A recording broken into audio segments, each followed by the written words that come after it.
आज की डेट में हम ये कह सकते हैं कि quantum mechanics is everywhere, it is essential subject that you should know. जरूरी है आपको जानना। ठीक है, मशीन लर्निंग आ गई, एआई सब आ गया, ठीक है, लेकिन वो है एक टूल ही। उसकी हाइप कितनी भी हो, जब भी कोई नई चीज़ आती है उसकी हाइप होती है। ट्यू का सिलेबस शुरू करिए, क्वांटम मैकेनिक्स को पढ़ाना शुरू करिए। सो आज का लेक्चर शुरुआत है AKTU की जो पहली यूनिट है, यानी कि क्वांटम मैकेनिक्स की। साथ ही साथ अगर मैं बात करूँ MMUT की, Madan Mohan Malviya university of technology की, तो उसकी भी एक शायद तीसरी यूनिट है। बिहार टेक्निकल यूनिवर्सिटी का जो सिलेबस है उसमें भी क्वांटम मैकेनिक्स तीसरी यूनिट है। अलावा इसके दिल्ली यूनिवर्सिटी या आपका राजीव गांधी प्रौद्योगिकी विश्वविद्यालय भोपाल, इन सभी सिलेबस में कहीं ना कहीं क्वांटम मैकेनिक्स का एक टॉपिक जरूर रहता है, और बहुत ही शुरुआती टॉपिक रहता है। ऐसा नहीं कि बहुत डिटेल में रहता है, लेकिन ये शुरुआती टॉपिक एक बेसिक फाउंडेशन के लिए ज़रूरी होता है। आपने क्वांटम मैकेनिक्स का एक बहुत थोड़ा सा हिस्सा 12th में पढ़ा है, तो BSc में BTech में जब आप आते हैं तो आपको एक ठीक ठाक क्वांटम मैकेनिक्स का इंट्रोडक्शन होना ज़रूरी होता है। एक सवाल जो मैंने सुना है, बच्चों ने मुझसे अक्सर पूछा है, ख़ासतौर पे ऑफलाइन में, क्योंकि ऑनलाइन में तो शायद उतना कंफर्टेबल नहीं रहते हैं, लेकिन ऑफलाइन में बच्चे मुझसे कई बार पूछे हैं कि सर हम तो इंजीनियर हैं, हम तो इंजीनियरिंग ब्रांच के हैं, हम ये फिजिक्स क्यों पढ़ें। मतलब जैसे हम तमाम तरह के भेदभाव देखते हैं, लोग जाति के आधार पर भेदभाव करते हैं, भाषा के आधार पर भेदभाव करते हैं, त्वचा के रंग के आधार पर भेदभाव करते हैं, लेकिन ये फिजिक्स साइंस पढ़ना और इंजीनियरिंग पढ़ना, इसमें भेदभाव भी देखा गया है। हम तो इंजीनियर हैं, ये तो साइंस वाले लोग हैं, बेसिक साइंस के लोग, BSc करने वाले लोग हैं, ये तो हम तो BTech करने वाले लोग हैं। देखो एक सीधी सी बात सुनो, एक सीधी सी बात ये है कि जो आज का साइंस है वही भविष्य की टेक्नोलॉजी है। Today science is tomorrow's technology.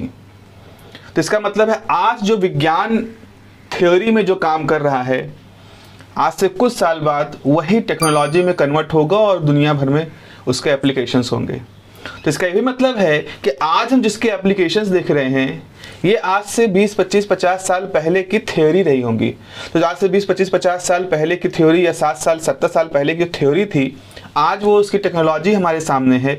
तो जो आज हम लोग थ्योरी पे काम कर रहे हैं, वो आने वाले 20-25 साल बाद की टेक्नोलॉजी होगी। तो अगर आपको भविष्य देखना है एज ए इंजीनियर, अगर आप चाहते हो कि आपको भविष्य की चीज़ें क्या होती है उसका अंदाज लगा पाओ, तो आपको आज का साइंस पढ़ना ही पड़ेगा, ये ज़रूरी हो जाएगा। और उसी तरह से अगर आज आप जिसका एप्लीकेशन कर रहे हो, टेक्नोलॉजी के बच्चे हो, तो जो टेक्नोलॉजी में जो एप्लीकेशन कर रहे हो उसका रूट क्या है, वो टेक्नोलॉजी आई कहाँ से है। आप तो यूज करता हुआ, आप तो यूजर हो। एक तरह समझो अंतर को, यूजर होना अलग चीज़ है।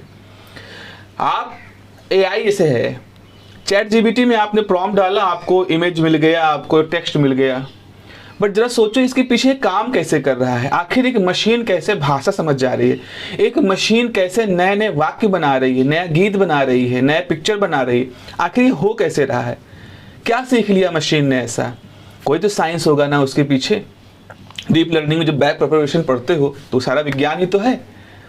बैक प्रोपगेशन का विज्ञान ही तो है, जो कि डिफरेंशियल वेटेज को कंट्रोल करके, वेटेज को मैनेज करके आपके लिए इमेज और ये सब चीज़ें दिखाता है, और फीडबैक मैकेनिज्म पूरा उसमें काम करता है। तो ये एनर्जी मिनिमाइजेशन की जो थ्योरी है उसके ऊपर बेस्ड रहता है ये पूरा एनालिसिस, पूरी एल्गोरिदम जो होती है। तो आपको वो विज्ञान समझना है। तो रही बात यहाँ पर कि क्या क्वांटम मैकेनिक्स एक प्योर थ्योरेटिकल साइंस है कि वो इंजीनियरिंग की बात है, नहीं। आज की डेट में वो थ्योरेटिकल साइंस से शिफ्ट होकर के इंजीनियरिंग में भी आ चुकी है। ऐसा नहीं कि अब वो फैल चुकी है, क्वांटम मैकेनिक्स आज बहुत फैल चुका है। उसका एक बड़ा हिस्सा एप्लीकेशन के हिस्से में भी है, और एक अच्छा खासा हिस्सा अभी भी थ्योरी के पोर्शन में है। इंटरप्रिटेशंस ऑफ क्वांटम मैकेनिक्स अभी भी थ्योरी की बात है, ना केवल थ्योरी, ना केवल मैथमेटिकल थ्योरी, फिलॉसफी में भी इसका बहुत बड़ा दखल है। तमाम किताबें फिलॉसफी की लिखी गई हैं जो क्वांटम मैकेनिक्स के सिद्धांतों के इर्द गिर्द उनको चैलेंज करती हुई, उनको एक्सप्लेन करती हुई है। तो क्वांटम मैकेनिक्स का विस्तार ऐसा हो चुका है, तो क्वांटम मैकेनिक्स का एक हिस्सा फिलॉसफी में भी जा चुका है, थ्योरेटिकल फिजिक्स में भी जा चुका है, मेन स्ट्रीम फिजिक्स में भी है, टेक्नोलॉजी में है। सो quantum mechanics is everywhere, it is a king of all sciences, you can say. Quantum mechanics is like the king of all sciences. Why we are saying king of all sciences? क्योंकि आज की date में अगर आप किसी भी चीज को मूलभूत तरीके से समझना चाहते हो, उसको कंट्रोल करना चाहते हो, उस पे अपनी ट्यूनेबिलिटी लाना चाहते हो कि अपने हिसाब से उसको ऊपर नीचे कर सको, देन आपको उसका माइक्रो समझ होनी चाहिए। एटॉमिक लेवल पे क्या हो रहा है समझ होनी चाहिए। जैसे आज की डेट में इतने अच्छे अच्छे चिप बन गए, जिस मोबाइल फ़ोन से मैं रिकॉर्डिंग कर रहा हूँ या जिस मोबाइल फ़ोन या कंप्यूटर से आप देख रहे हो, कितने शक्तिशाली हो चुके हैं। अगर हम 1945-47 में वर्ल्ड वॉर 2 के बाद जो कंप्यूटर बनने थे उनसे तुलना करें, लाखों गुना ज़्यादा स्ट्रांग है आपके मोबाइल फ़ोन। मतलब 1948 में जो दुनिया की बेस्ट टेक्नोलॉजी थी, जो बेस्ट मशीन थी, उससे कई गुना ज़्यादा बेस्ट मशीन पे आप मोबाइल फ़ोन है आपका, जिसका आप यूज कर रहे हो। जबकि आपका मोबाइल फ़ोन हो सकता है टॉप मोस्ट दुनिया का मोबाइल फ़ोन ना भी हो, आपने एक एवरेज मोबाइल फ़ोन ले रखा है, लेकिन ये एवरेज मोबाइल फ़ोन भी 1948 के जो बेस्ट कंप्यूटर जो बना था उससे कई गुना ज़्यादा स्ट्रांग है। कैसे हम ये कर पाए?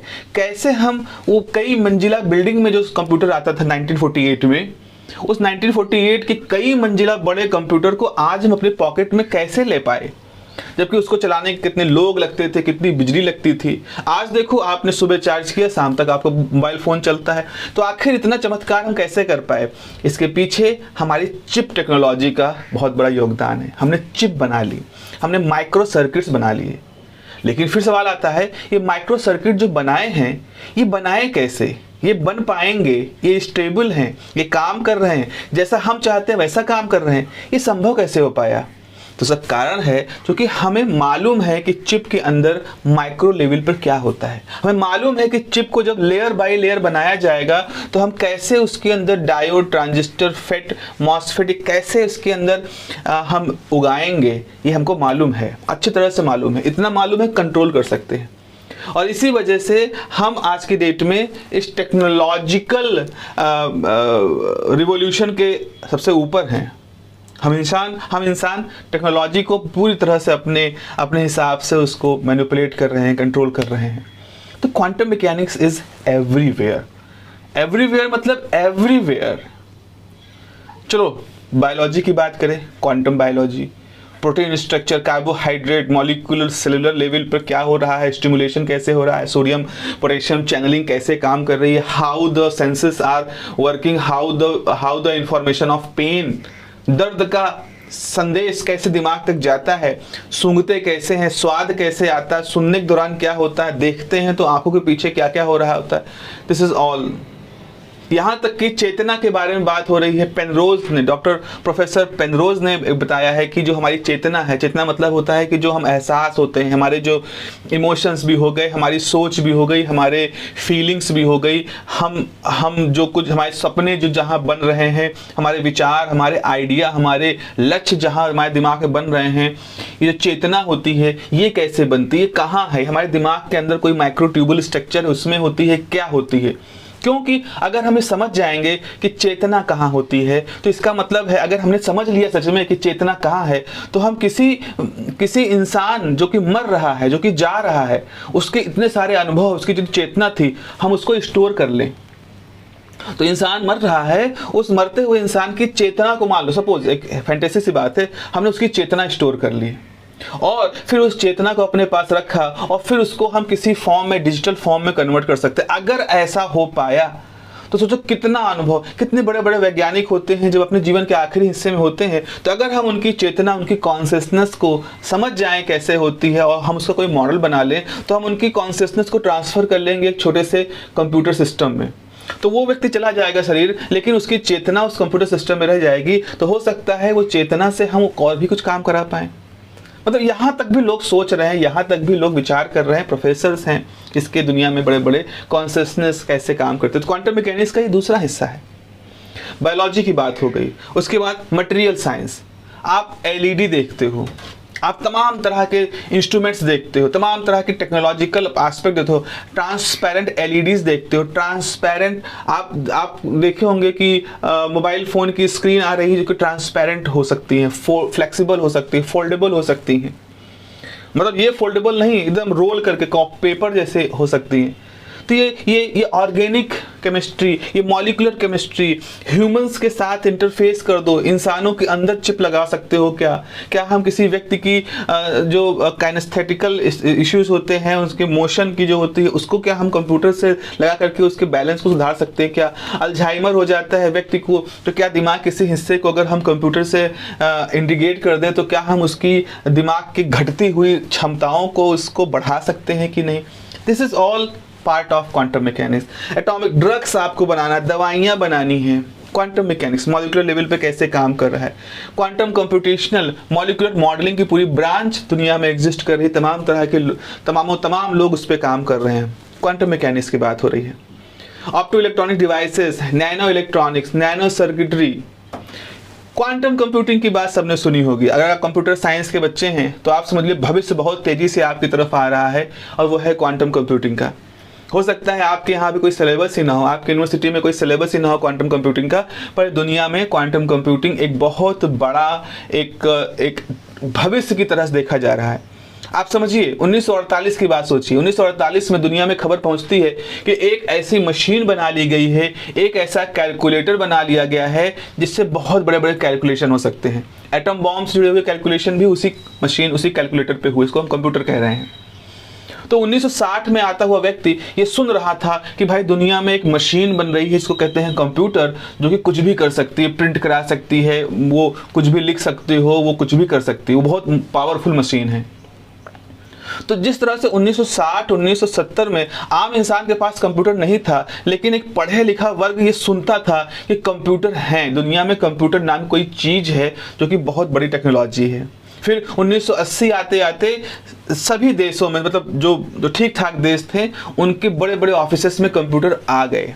फिर 1990 आते आते स्कूलों में कंप्यूटर आ गए। 2000 आते आते साइबर कैफे खुल गए, लोगों को बाजारों में वो कंप्यूटर दिखने शुरू हो गए। तो कोई अगर व्यक्ति है वहां पर, तो जिस 1960 में उसने जिस मशीन के बारे में सुन रखा था कि दुनिया में कोई मशीन है, बड़ी मशीन है, उसको उसने 40 साल बाद, 50 साल बाद दुकानों में देख लिया।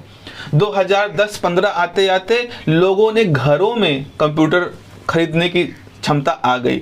2020 आते आते मोबाइल फोन आ गए कि वही जो सन 2000 में जो आपने साइबर कैफे में कंप्यूटर देखा था, उतना ही पावर का कंप्यूटर अब 2020 में आपके हाथ में मोबाइल फोन के फॉर्म में है। तो आपने देखा 1960 से लेकर के 2020 आते आते वो टेक्नोलॉजी जो दुनिया के रेयर लोगों के पास थी, बड़े बड़े इंस्टीट्यूट्स में थी, वो आपके हाथ में आ चुकी है। तो आज आप वही चीज सुन रहे हैं क्वांटम कंप्यूटर के बारे में। आज अगर 2025 में आपको लग रहा है कि एक क्वांटम कंप्यूटर होते हैं जो कि नॉर्मल कंप्यूटर से कई गुना ज़्यादा ताकतवर होते हैं, वो इम्पॉसिबल टास्क को भी कुछ दिनों में कर सकते हैं, जो कि शायद हजारों साल लगे क्लासिकल कंप्यूटर से करने में, तो आज 2025 में आप उसके बारे में सुन रहे हो। नहीं कह सकते हो कि 2055 आते आते या 2065 आते आते आपके इंस्टीट्यूट में भी क्वांटम कंप्यूटर आ जाए, आपके ऑफिस में क्वांटम कंप्यूटर, आपके घर में क्वांटम कंप्यूटर आ जाए। We can't say that. ये हो सकता है क्योंकि हुआ है, पहले भी हुआ है, आगे भी होता रहेगा। तो टेक्नोलॉजीज जो होती हैं वो कितनी रफ्तार से बढ़ रही होती हैं, आप उसका अंदाजा नहीं लगा सकते, जो कि पूरी दुनिया का एफर्ट उसमें लग जाता है। तो मेरा कहने का मतलब है quantum computer is not a fantasy, it is a reality, a next reality. तो जिस दिन क्वांटम कंप्यूटर दुनिया में आ चुके होंगे ठीक ठाक तरीके से, तो आप बताइए क्या क्लासिकल कंप्यूटिंग की क्या बात रह जाएगी। जैसे कंप्यूटर आ गए हैं तो कैलकुलेटर को कौन यूज करता है? ऐसे ही लोग जस्ट दुकान में हल्का फुल्का यूज कर रहे हैं, पर अगर उनको अवेलेबिलिटी है तो कंप्यूटर ही यूज कर रहे हैं।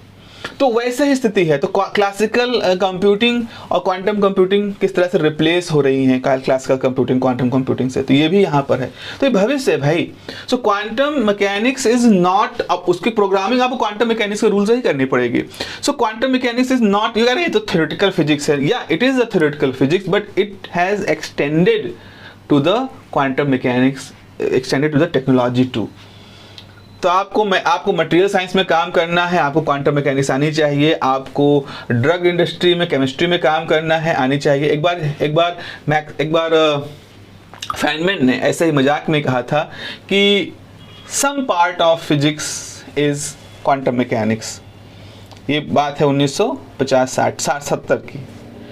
फिजिक्स का, क्योंकि उस समय तो फिजिक्स में जैसे न्यूटोनियन मैकेनिक्स भी थी, लैग्रांजियन मैकेनिक्स भी थी, इलेक्ट्रोमैग्नेटिक थ्योरी भी है, स्टैटिस्टिकल मैकेनिक्स भी है, ग्रेविटेशन है, जनरल थ्योरी ऑफ रिलेटिविटी है, स्पेशल थ्योरी ऑफ रिलेटिविटी है, कॉस्मोलॉजी है, एस्ट्रोफिजिक्स है, ये सारी चीज़ें हैं। उसमें इसमें क्वांटम मैकेनिक्स भी थी। सो फेनमैन या डिराक ऐसे कोई था, वो कहते हैं कि ठीक है, it's a part of physics, but whole organic chemistry is the quantum mechanics. पूरी ऑर्गेनिक केमिस्ट्री, पूरा चेन रिएक्शन, पूरा organic reaction it is govern by the quantum mechanics.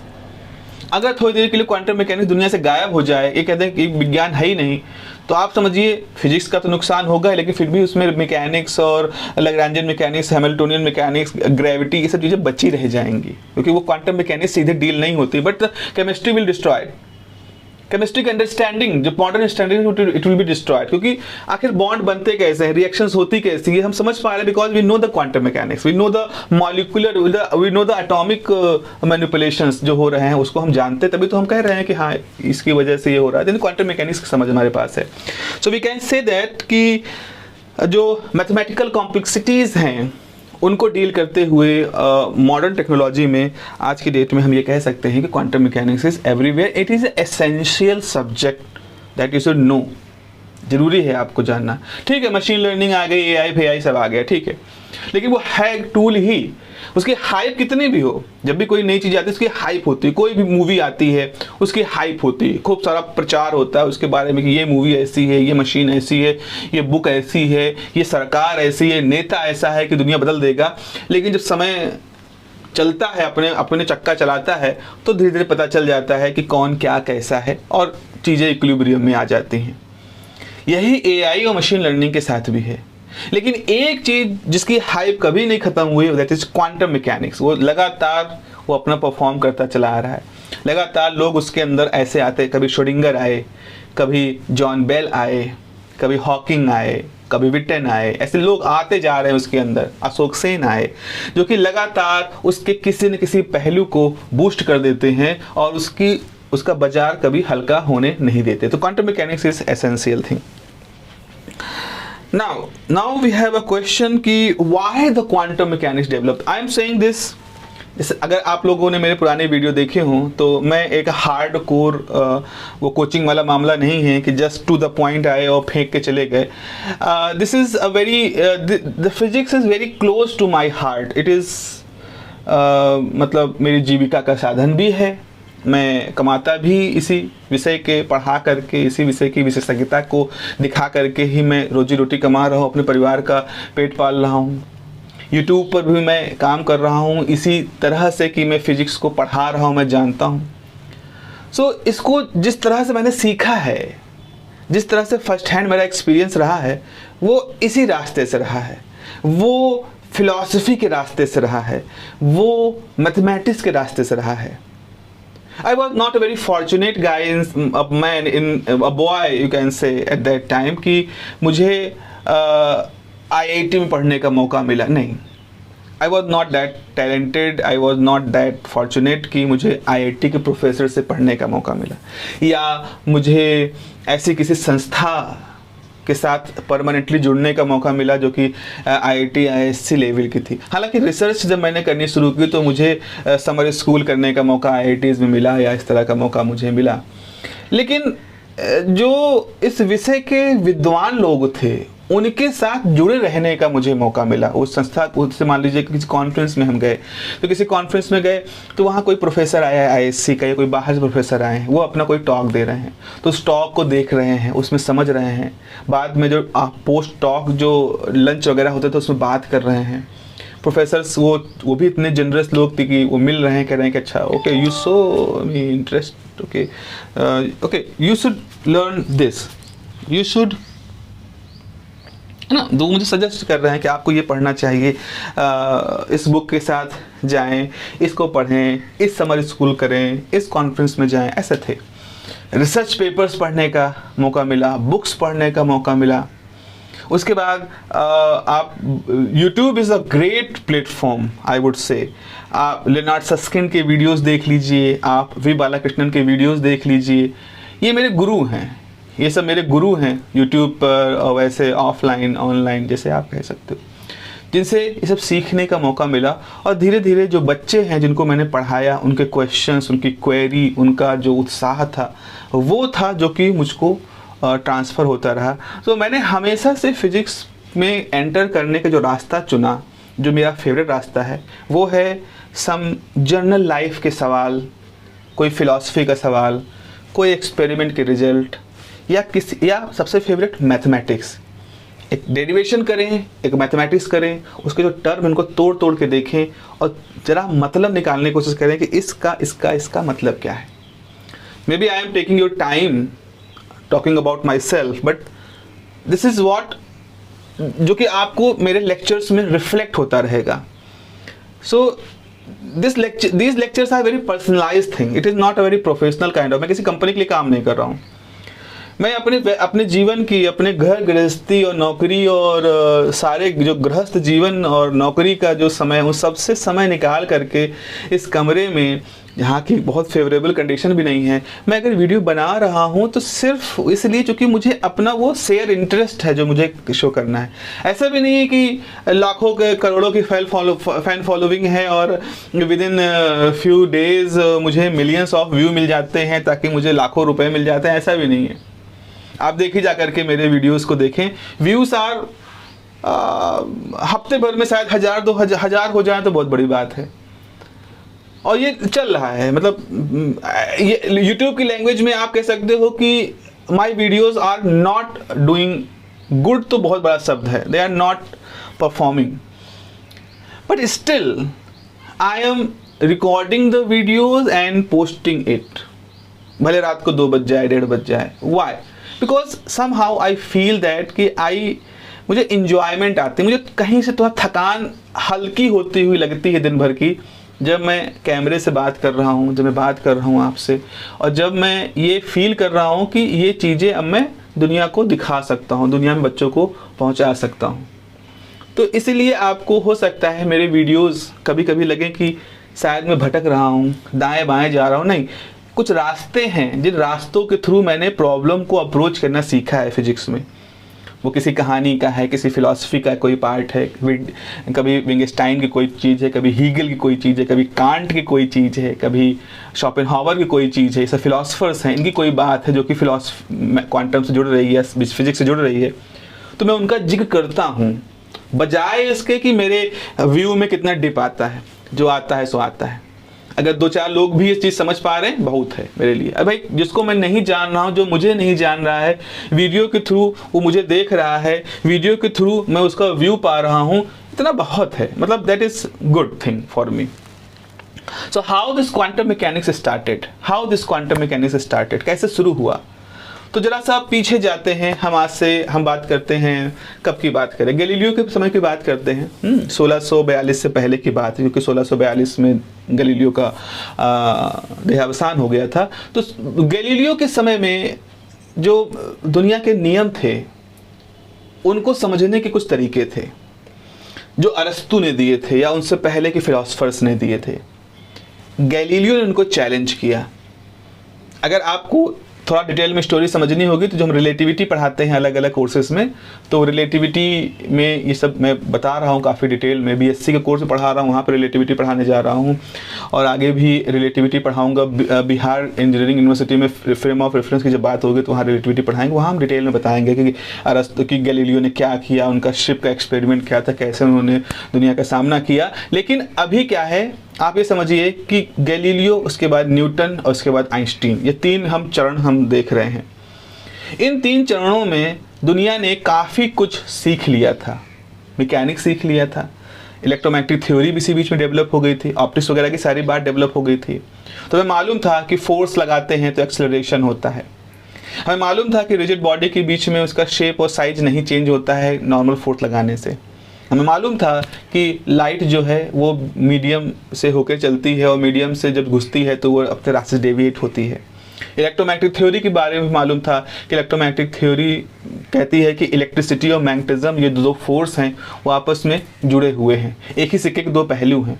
Electromagnetic force होता है जिसका एक पहलू आता है तो हम उसको इलेक्ट्रिक फोर्स कहते हैं, एक पहलू आता है तो उसको हम मैग्नेटिक फोर्स कहते हैं। तो ये सब चीज़ें हमको मालूम चल चुकी थी। तो यानी कि अच्छा खासा विज्ञान हमको मालूम था, और इसके आधार पर बारिश कैसे होती है, बादल कैसे बनते हैं, चुंबक क्यों अट्रैक्ट कर रहा है, कैसे अट्रैक्ट कर रहा है, क्यों तो नहीं कैसे अट्रैक्ट कर रहा है, ये सारी चीज़ें अच्छी खासी मालूम थी।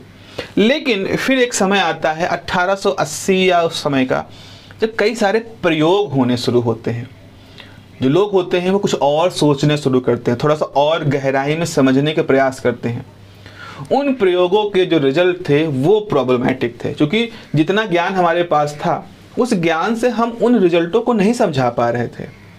उन्हीं रिजल्टों को कहा जाता है कि इन एक्सपेरिमेंट्स के रिजल्ट्स ने हमारे सामने एक नई पिक्चर ला के रख दी कि भाई तुम्हारा जो ज्ञान है वो पूर्ण अभी नहीं है। तुम बताओ, अगर तुम सच में किसी चीज़ को समझते हो तो इसका मतलब है कोई नई सिचुएशन अगर तुम्हारे सामने आ जाएगी तो तुम उसको बोल ले जाओगे, उसको समझ ले जाओगे। फॉर एग्जाम्पल, आपने कहा मैं हिंदी पढ़ लेता हूँ, अच्छी बात है। मैंने आपके सामने एक कुछ लिखा हुआ दिया और आपने उसको पढ़ने की कोशिश की, आप नहीं पढ़ पा रहे हो, और मैं कह रहा हूँ ये हिंदी का ही हिस्सा है, तो आप फिर भी नहीं पढ़ पा रहे हो। तो इसका मतलब है कि आपका ये दावा कि आपको हिंदी पढ़नी आती है ये सही नहीं है। हो सकता है अभी आपने हिंदी पढ़ने में कुछ चीज़ें ऐसी नहीं पढ़ी हैं जिनका ज्ञान आपको नहीं होने की वजह से आप उस चीज़ को नहीं समझ पा रहे, आप उस बात को नहीं समझ पा रहे, उसको नहीं एनालाइज कर पा रहे, उसको कंप्रेहेंड नहीं कर पा रहे हो। यानी आपके ज्ञान की जो पूर्णता, कि आपका ज्ञान पूर्ण है, इसका जो दावा आपका चल रहा है वो दावा अभी सही नहीं है, क्योंकि उस दावे में एक बहुत बड़ी कमी हमने देखी। क्योंकि उस दावे के आधार पर अगर वो सच में आपका ज्ञान पूर्ण होता, अगर आप सच में फिजिक्स पूरी डेवलप कर चुके थे, तो आपके जो रिजल्ट आ रहे हैं इनको समझा पाते। रिजल्ट कैसे? जैसे एटम स्टेबल होता है, लेकिन हमारे पास ऐसा कोई भी मॉडल नहीं था जो दिखाए कि एटम स्टेबल होता है। हम लोग बात करेंगे थोड़ा सा। फोटो इलेक्ट्रिक इफेक्ट में हम देखते थे कि जैसे ही लाइट गिरती है इलेक्ट्रॉन बाहर निकल आते हैं, समय का अंतर नहीं होता। लेकिन क्लासिकल मैकेनिक्स कहती है कि कम से कम 1 साल का समय लगना चाहिए प्रकाश के गिरने और किसी सरफेस से इलेक्ट्रॉन के निकलने में। 1 साल का समय लगना चाहिए लगभग। लेकिन वहाँ तो क्षण भर का समय भी नहीं लग रहा है। ये भी एक प्रॉब्लम था, ऐसा क्यों हो रहा है? उसके अलावा एटॉमिक स्ट्रक्चर क्या, एटम मॉडल क्या है, जिसकी मैंने बात की है। ब्राउनियन मोशन में जो होता है, जो कि एवोगाड्रो नंबर और ये सारी चीज़ें होती हैं, इनसे जुड़े हुए सवाल थे। स्पेसिफिक हीट सॉलिड की लो टेम्परेचर पर क्यों घट जाती है, उसको तो कांस्टेंट होना चाहिए, वो घट क्यों रही है, ये एक सवाल था। Black body is a very big challenge, जिससे प्लांक ने भी एक्सप्लेन किया था कि ब्लैक बॉडी जो होती है जब वो अपना रेडिएशन बाहर निकालती है तो उसका एक स्पेक्ट्रम बनता है, उसका एक ग्राफ बनता है। उस समय ऐसी कोई क्लासिकल थ्योरी नहीं थी, बहुत बड़े विद्वान लोगों ने इसमें काम किया, लेकिन नहीं कर पाए जो ये बता पाए कि आखिर ये जो पूरा स्पेक्ट्रम है ये आता क्यों है।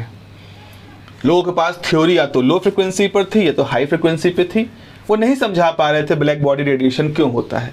तो आपके पास चाहे एटम की स्टेबिलिटी का मामला हो, चाहे स्पेसिफिक हीट ऑफ सॉलिड का मामला हो, चाहे एग्जिस्टेंस ऑफ एटम का मामला हो, चाहे आपका एक तरह से कह सकते हो ब्लैक बॉडी रेडिएशन का मामला हो, फोटो इलेक्ट्रिक इफेक्ट का मामला हो, ऐसे कितने सारे प्रयोग एकदम से उस समय डेवलप होने शुरू हो गए, लोग सामने आने शुरू हो गए, जो कि नहीं समझाए जा पा रहे थे न्यूटन की मैकेनिक्स के द्वारा, लैग्रांजियन मैकेनिक्स के द्वारा, मैक्सवेल की थ्योरी के द्वारा, या और कोई एग्जिस्टेड उस समय की जो थ्योरी थी जिसके बारे में बात की जा रही थी कि सब मिलकर के फिजिक्स को कंप्लीट कर रही है। तो इनकम्प्लीटनेस की एक स्थिति वहाँ पर दिख रही थी।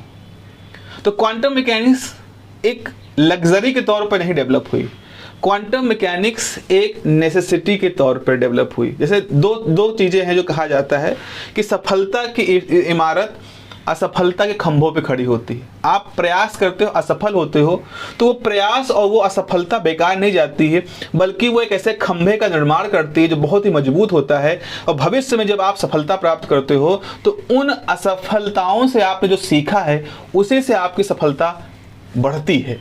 तो इसीलिए कहा जाता है कि सफलता की इमारत में असफलता के वो खंभे जो होते हैं बहुत ज़रूरी होते हैं। एक तो ये है, और दूसरा आवश्यकता आविष्कार की जननी है। Necessity is the mother of invention. तो ये दोनों चीज़ें यहाँ पे काम कर रही थी। लोग क्लासिकल मैकेनिक्स की असफलता को देख रहे थे और उसको कैसे कंपनसेट कर सकते हैं इसकी बात कर रहे थे। और दूसरी तरफ आवश्यकता बहुत बढ़ती जा रही थी कि कोई नई थ्योरी डेवलप की जाए, कि नया विचार लाया जाए जिससे कि हम इन चीज़ों को रिजॉल्व कर सकें। तो आवश्यकता जो था उसने इस क्वांटम मैकेनिक्स को लाया, और असफलताओं ने इस क्वांटम मैकेनिक्स को भी आगे प्रमोट किया। तो इन दोनों जगहों, दोनों हिस्सों से इस क्वांटम मैकेनिक्स का विकास होना शुरू हुआ है। तो this is the just a foundation video. रोज मैं कोशिश करूंगा एक वीडियो आपको दूं आपका सिलेबस पूरा करने के लिए। तो इसमें AKTU, MMTU, Delhi university, RGPV, Bihar university, सबके यहाँ जहाँ जहाँ क्वांटम मैकेनिक्स है, पंजाब टेक्निकल यूनिवर्सिटी, सबकी चीज़ें इसके अंदर कवर होती जाएंगी। आप डिस्क्रिप्शन में उन सारे यूनिवर्सिटी का नाम, उनका यूनिट का नाम देखते रहिएगा। आप अगर दर्शक हैं तो अपने कमेंट में हमको सजेस्ट करिए कि सर ये मेरे सिलेबस की ये यूनिट है, ये मेरे सिलेबस की ये यूनिट है, ताकि मैं उसको डिस्क्रिप्शन में डाल दूं और बाकी बच्चों को भी इसकी सहायता मिले। So this was just a foundation course just to motivate you why you should study the quantum mechanics, why you should be serious in engineering physics. Okay, मिलते हैं अगले लेक्चर में। और अगले लेक्चर से मैं आपके सामने सवाल, मतलब मैं आपको थ्योरी लिखवाना शुरू करूंगा, थ्योरी बताना शुरू करूंगा, इस सब्जेक्ट की डेरिवेशंस वगैरह शुरू करूंगा। जो असली सिलेबस है उसको मैं शुरू करूंगा कि क्या होती है क्वांटम मैकेनिक्स और कैसे क्वांटम मैकेनिक्स को हमें समझना चाहिए, कैसे उसका डेवलपमेंट होता है। Have a nice day, take care, bye bye.